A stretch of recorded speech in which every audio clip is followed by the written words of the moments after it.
So, Mouse, we're going to read another story. Remember, the store's not open yet, so we don't have to wear our masks. It is another story in the first 9 lives of Squeaky the Bookstore Cat. This is story 4. It's by Samantha Coons. It's called Squeaky and the Kitten, but not you. I woke up and heard the delighted squeals of the usual humans. I yawned and stretched out my legs and jumped out of my hiding spot behind the counter, expecting to be met with the praise of my beauty and the attention consisting of pets and scritches. However, there was no one behind the counter at all. I blinked a few times and sniffed at the chair that the usual humans sit in, but the excited noises were definitely coming from the other side of my domain. I sauntered over to the counter and prepared to jump. This gets harder every day, I thought to myself. I think they must be making it higher. I jumped and barely made it, scrabbling over the ledge. I looked over to where the cage that is mine, as all things are mine, was. The usual humans were cooing over something. I squinted and saw them, 2 little fluff balls scrambling around. Kittens!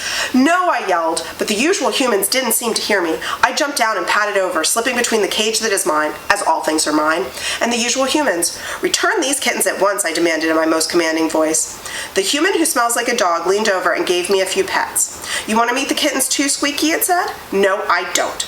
She picked me up, not understanding as they never understand, and held me out to the cage. A little gray fluffball waddled over and poked her nose at me. I hissed, which didn't faze her, because fluffballs are too small and dumb to understand clearly.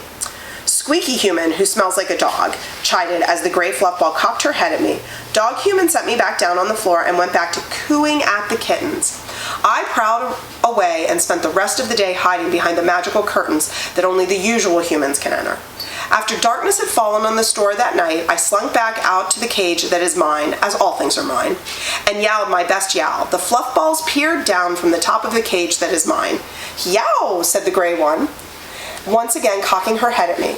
The orange one was curled on the floor, and only the tops of his ears were visible. Hello, kittens, I said.